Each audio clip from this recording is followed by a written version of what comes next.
Today's scripture comes from Luke, chapter 8, verses 26 through 39. They arrived at the country of the Gerasenes, which is opposite Galilee. As he stepped out on land, a man of the city who had demons met him. For a long time he had worn no clothes, and he did not live in a house, but in the tombs. When he saw Jesus, he fell down before him and shouted at the top of his voice, "What have you to do with me, Jesus, Son of the Most High God? I beg you, do not torment me." For Jesus had commanded the unclean spirit to come out from the man. For many times it had seized him.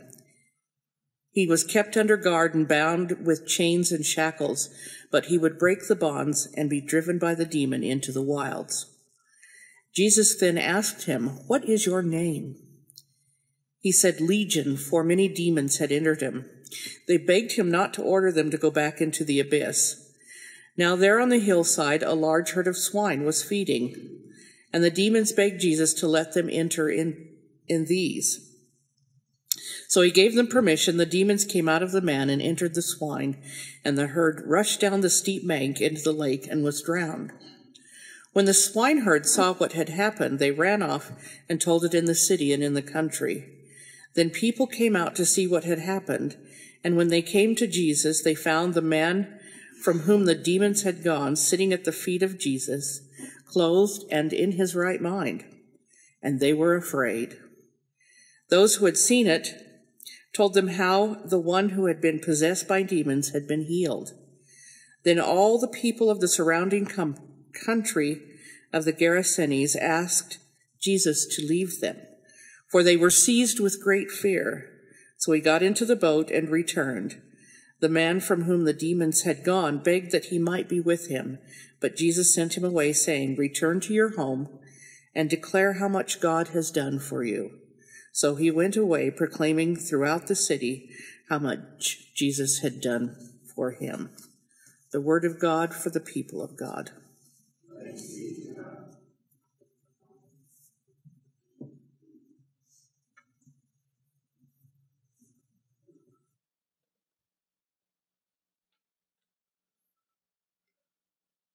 I looked at my watch. It reminded me of Jim Forbes. He's a pastor at Riverside Church in New York City. He came one time to Iliff. He looked at his watch, he took it off, and he put it on the pulpit, and he said, "Don't mind me, it doesn't work. I just want to make sure that you know that." Then he proceeded to give a great sermon. Hopefully I can do half that. Well, would you pray with me? Well, God, may the words of my mouth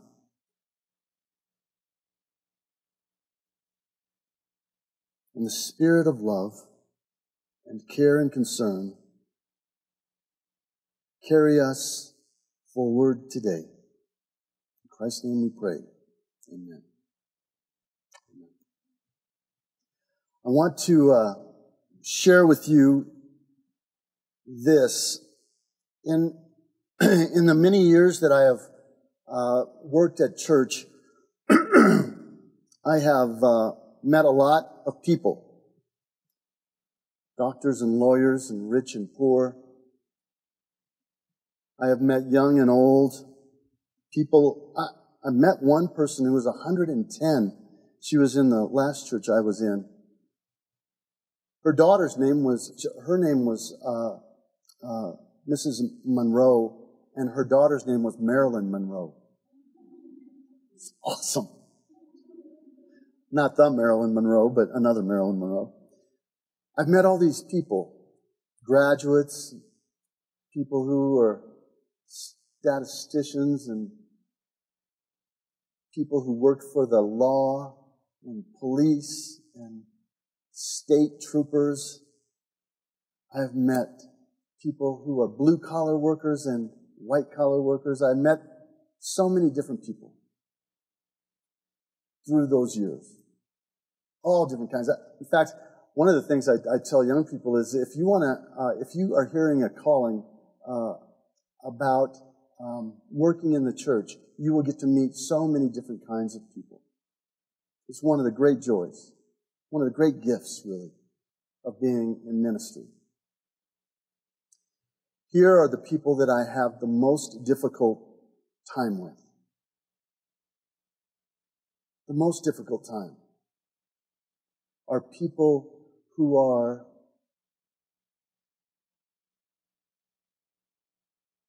mentally challenged, sometimes over the edge. You know what I'm talking about? This week, I had 2 of those instances. Now, I can go months, sometimes years, without meeting someone who is just what I think crazy. I'm not using that word in a terrible way. I'm trying to say these are people who are just completely off the map. They're just off. And 2 of them in a week. It's so unusual. And I never know how to deal with them. I just don't know. One was a woman, one was a man. The woman called, and she called 4 times, and she got through to me one time. I'd been in and out, and she called, and her issue was about the church. Not our church, but the Roman Catholic Church. She was calling all the churches that she knew in Salt Lake City to make sure that we knew that something was going on in the Catholic Church that she was not happy about. That was one. I don't know what had happened to her. I don't know what had happened to her in the Roman Catholic Church.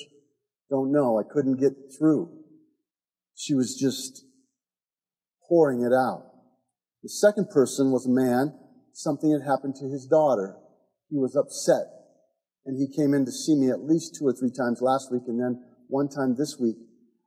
He wanted me to know and to help and to go to meetings and to get involved. And it was just too much. And I could tell that he was just on the edge of mental breakdown, or he'd gone over the edge. Both these people.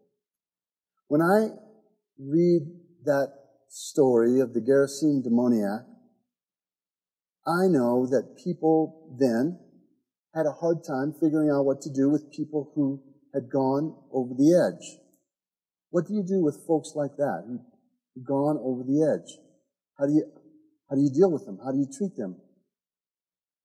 The city, the town that the Gerasene demoniac lived in, they had bound him with chains and pushed him out into the graveyard, away from everybody. He had broken the chains sometimes, it says in the story. They didn't know what to do. When I read that story now, I think of the strangeness of that story about, of course, the demons inside and Jesus telling the demons to go into the pigs and them rushing down over the cliff. This sounds... That's a wild story. That's such a strange story, isn't it? But part of that is something that it's an echo from the Odyssey and the Iliad, the way that it was written. But here's the thing that I get is that person who was mentally unbalanced or crazy, however you might want to talk about it, Jesus then talked to. And somehow that person became in his right mind. That's the thing that I keep coming back to when I read that story. How do we live together? That's the question that I always am asking. How do we live together when we're so different? We're so different. Why are you so different than me? That's the question. Why can't you be just like me?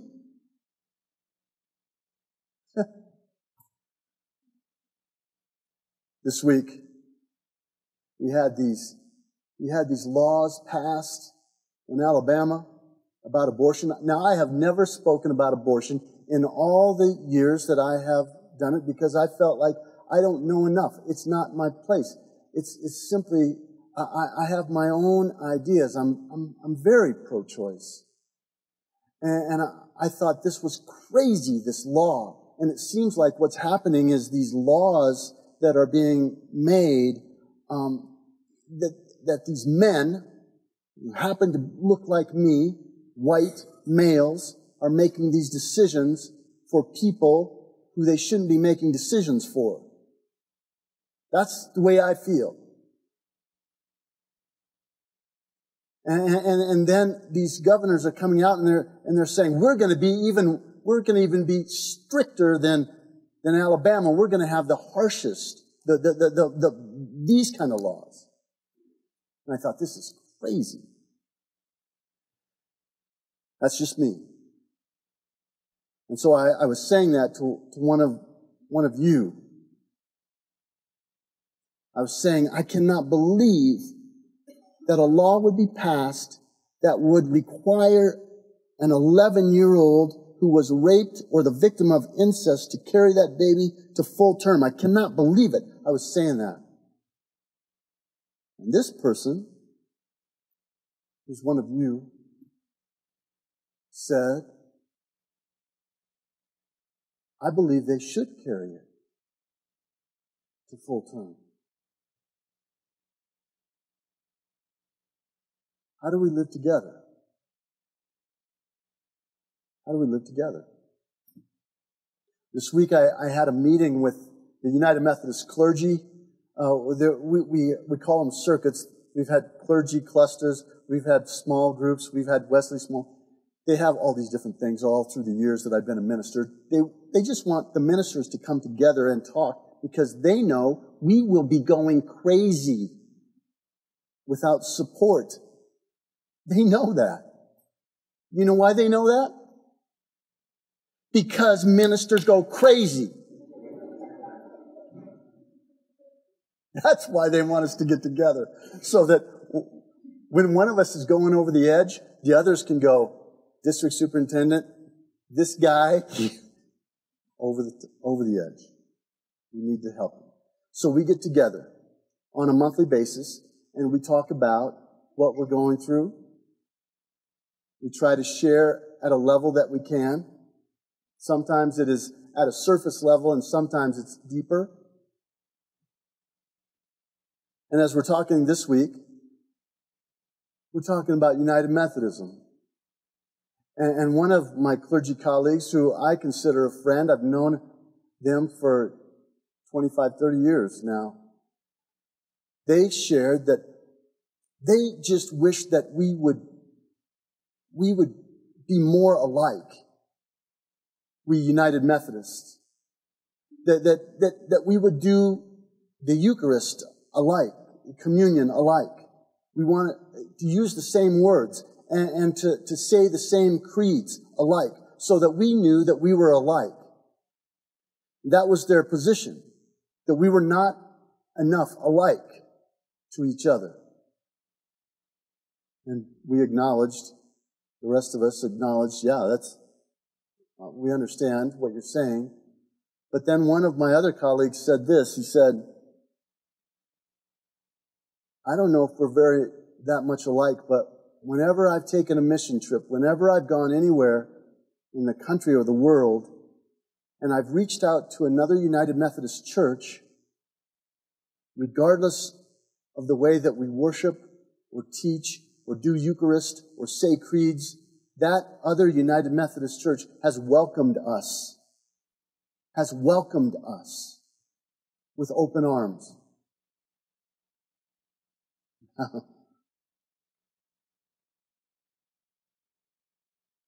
One person wanting us to be alike, the other person saying, we're not so much alike, but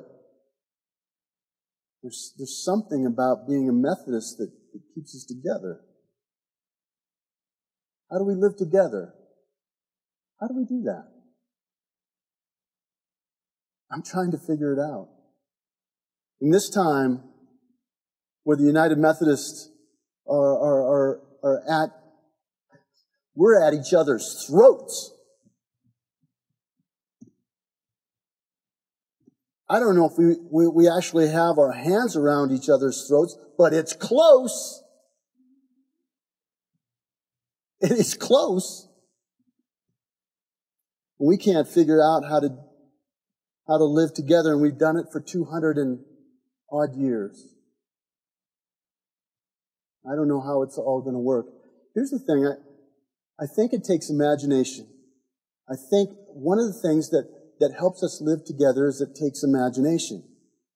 Now, for the graduates, Alicia, I'm looking at you because you're the only graduate. She has an imagination about what's going to happen in the next couple years. Your program that you're taking is a 2-year program, right? And she's going to Denver to become a vet tech. Am I getting that right?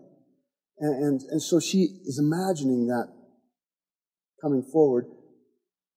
And I think that's what it's going to take for us to figure out how to live together. Our imaginations. Our imaginations.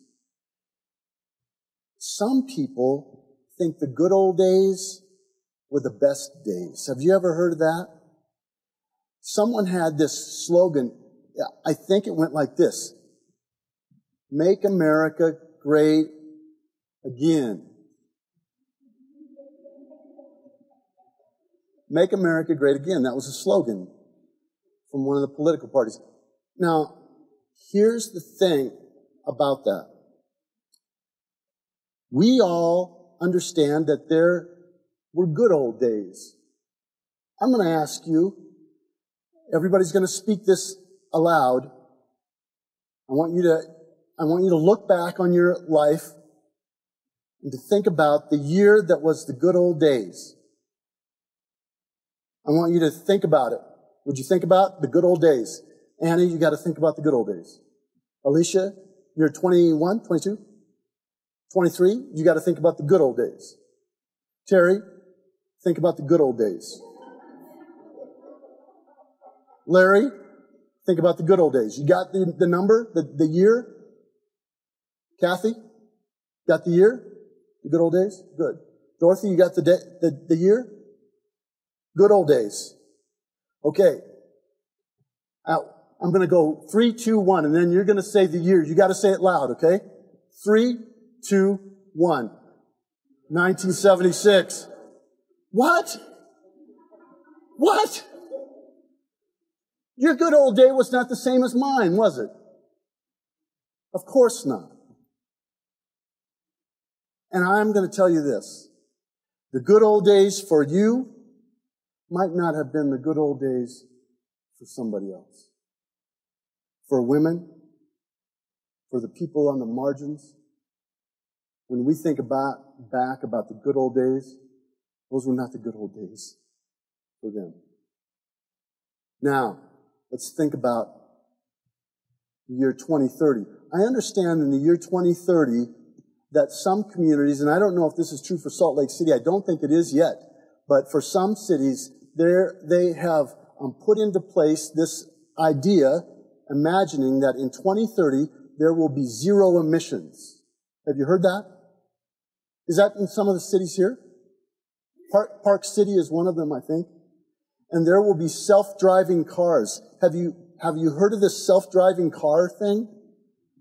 And by 2030, there's supposed to be all these self-driving cars on the road. Can you imagine that? I can't imagine it. I read this just yesterday. There's going to be these self-driving cars on the road. And they're supposed to reduce the number of accidents. I'm hoping. I get one of those. I need one of those.